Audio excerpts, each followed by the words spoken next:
ngayon kasama po natin, mag-asawa po sila. 4 years na sila nagsasama. Si RJ at saka si Jen. Si RJ, palagi na pagkamalang bading. Dahil, aminado naman siyang maarte siya sa katawan, pero never naman naniwala itong si Jen. Sa mga chismis tungkol sa kanyang kasawa, lagi niyang pinaglalaban na solid ang masculinity ni RJ. Totoo ba yun, Jen? Opo. Lalaking lalaki, si RJ. Opo, so. Ano ba kasi naman ang pinaggagawa ni RJ? Bakit ba naman siya madalas mapagkamalan? Ano, sa mga kilos po, malambot, malamya. Pero alam ko ang asawa ko, no? At saka, ano, mahilig siya maglagay-lagay ng powder sa mukha. Bakit ka nga ba naglalagay ng powder sa mukha, RJ? Pampakinis ng mukha. Saka nakasanayan na rin na ginagamit. Mula pagkabata rin. Ikaw ba diretsahan ka na sinasabihan na ano, bading ka eh, ganon? Sinasabihan ako ng ganun. Pero sa hindi ako nasasaktan kasi naman totoo. Saka habang nakikilala nila ako ng matagal, yun, nakikilala nila na ano, na hindi ako bading. Okay. Jen, ito ang tanong ko sa'yo.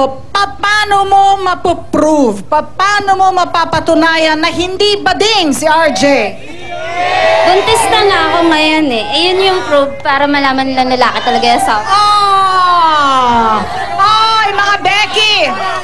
Beck! Kaya din namin mabuntis! Kaya din nila mabuntis. May matris ka ba?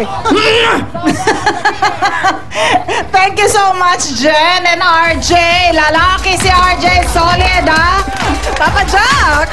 Welcome po sa ating pinakabagong portion dito. Pinamagatang Talk Back. No, mga Jack, mga kaibigan. Kasama ko dito ngayon, si Crystal, na may gustong idulog sa atin. Balita natin, ano raw? Nagkakaproblema ka na. Dahil mas maarte yung boyfriend mo kaysa sa'yo. Opo, hindi ko po alam kung maarte siya na normal or vain lang talaga ba yun? Normal pa ba yun? Or gay na ba talaga siya? Oh my God. Alright, ganito ano. Crystal, establish lang natin. Okay. Mahal mo si boyfriend. Oo, mahal ko siya. Mahal mo siya. Pero nakaka-apekto na yung pagiging vain niya sa inyong relasyon. Oo, kasi even yung mga friends ko, kasi meron rin ako mga gay friends. So, alam nila, nakakabasa sila ng mga kilos. Sabi nila, positive. Ano yung inaantay mong makita? Kasi feeling ko nagbibilang ka na lang ng panahon, di ba? Para patunayang bading siya at iiwanan mo na siya. Actually, gusto ko siyang umamin na lang. Ano no? Umamin na lang. Umamin na lang? Oo. Ano yung inaantay mong signs? Ano inaantay mong signs? Sasabihin niya na hindi pa lang siya ready na i-open sa family niya yung sitwasyon niya, kaya ganun. Handa kang iwanan si boyfriend dahil sa part ng pagkatao niya na yun. Actually, Halimbawa, okay naman sa akin na tanggapin as long as he'll promise na magbabago. Ganun. Ito ano, ang tanong ko lang, halimbawa sabihin ni boyfriend na, Crystal, meron talaga akong pagkapakla eh. Pero mahal kita. Eh ano kung maarte ako? Eh mahal kita eh. Okay. Ma-assure mo ba sa akin na hindi mo ako pagpapalit sa lalaki? Ang taong bayan ang hinihingi niyang payo sa atin, diba? Kung ano, paano malalaman kung bading sa boyfriend o hindi, diba? Para sa akin, si boyfriend, kung bading siya o hindi, it doesn't matter. Kung ikaw yung tinitibok ng puso niya, diba? Kasi ang tanong dito, kaya mo ba siyang mahalin kung ano siya?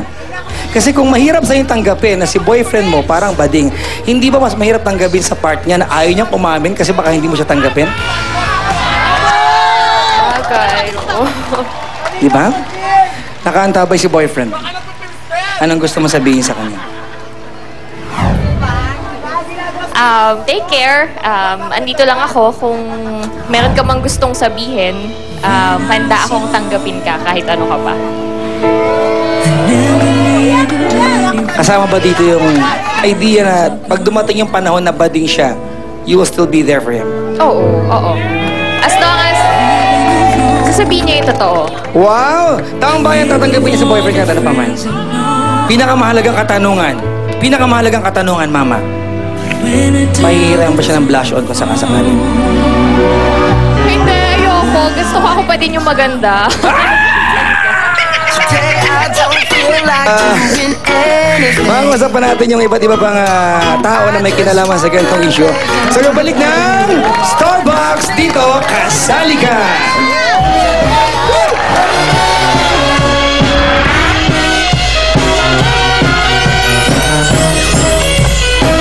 The Sunsilk experts are looking for